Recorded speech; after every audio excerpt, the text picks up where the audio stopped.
Hello, and welcome to the Techno Buffalo Digital Camera Workshop. I'm Mike Perlman, and today I'm reviewing the Pentax Q. Does the Q stand for quite lame, or a quality digital imaging device? Find out after this awesome intro.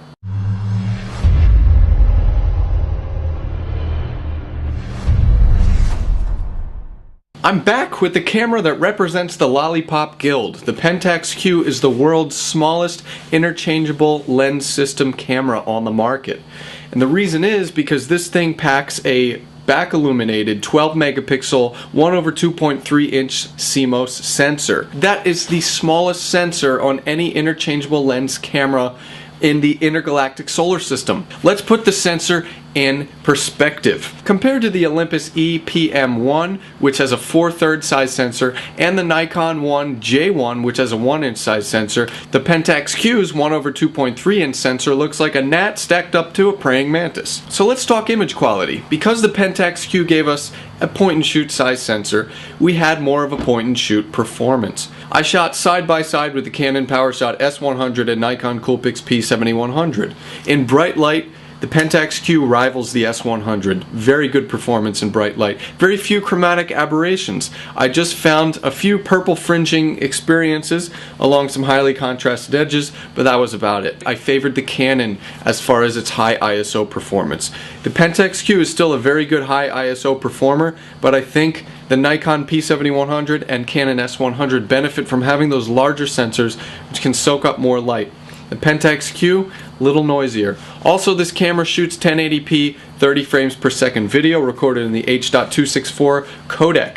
Now, video quality in bright light, pretty darn good, but anytime there's any hint or thought of darkness coming into the shot, this camera is going to be noisy. It's going to noise up the place. So that's another downside. I preferred the S100's HD video and the P7100's video to the Q. So to recap, the Pentax Q rivals some of the best point-and-shoot cameras on the market when it comes to image quality. Let's talk lenses. The Q shifts with an f1.9, which is a very nice bright aperture lens. It's a prime lens, which means it doesn't zoom. It's just flat right on there.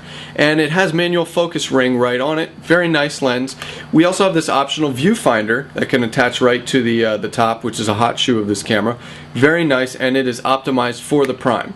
Now there are also other lenses. There's a 5 to 15 millimeter zoom lens. There's also a fisheye and 2 toy camera lenses, which are so small that they look like they came out of a 50-cent machine. And that's part of the Q's allure. This thing is tiny. Even the Canon PowerShot S100 is taller than it. The Pentax Q makes the Olympus EPM1, the mini pen, look like a monster truck. And I absolutely love the styling of the Q. It's got this retro front grip panel here. It also has a front dial with 4 settings that dictate different digital filters and color accents. We have a rear mounted control dial. There's a rear 4-way directional pad with ISO and white balance, flash, self-timer settings. We also have an exposure compensation, dedicated exposure compensation button, and Pentax green button, which is customizable. The camera's got a great hot shoe on top for adding an additional flash or a viewfinder, and it also has a great built-in flash that pops all the way up, and it looks like Johnny Five from Short Circuit.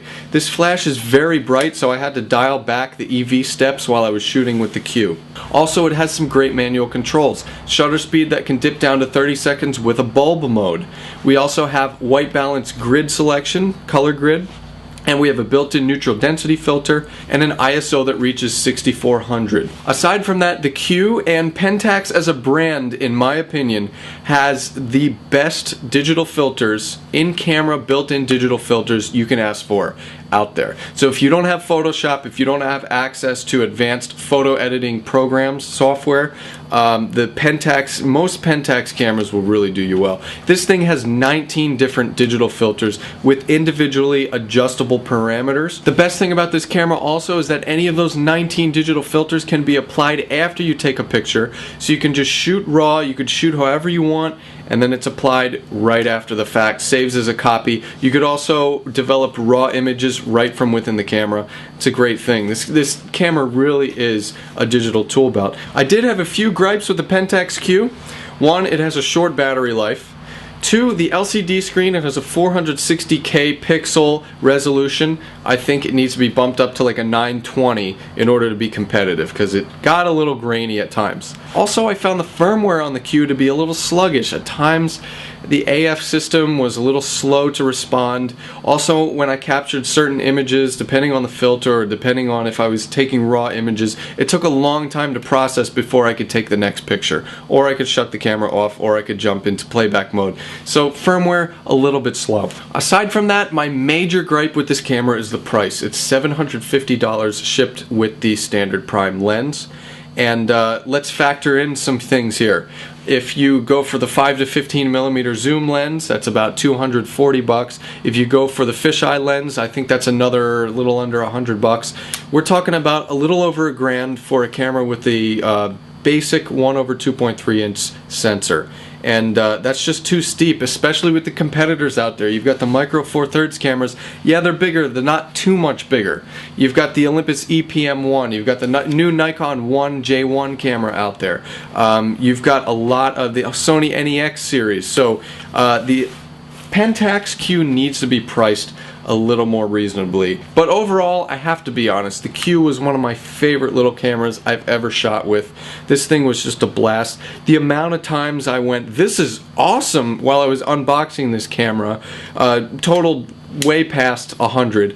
I mean, this thing is just, it's a lot of fun. It really looks like a little toy camera that is capable of some pretty high-powered performance. I would recommend the Pentax Q to a beginner or intermediate photographer or film student, somebody who wants to retain the awesome size of a point-and-shoot camera, but does not want to get bogged down with expensive lenses and a cinder block around their shoulder, like Nikon D7000 or EOS 5D Mark II. Even though they're awesome cameras, this is a totally different market. So this has been the Pentax Q review. I'm Mike Perlman for Techno Buffalo. Be sure to go to the site for the full review with image samples and video samples of this guy, and any other camera related news, reviews, or stories, go to technobuffalo.com.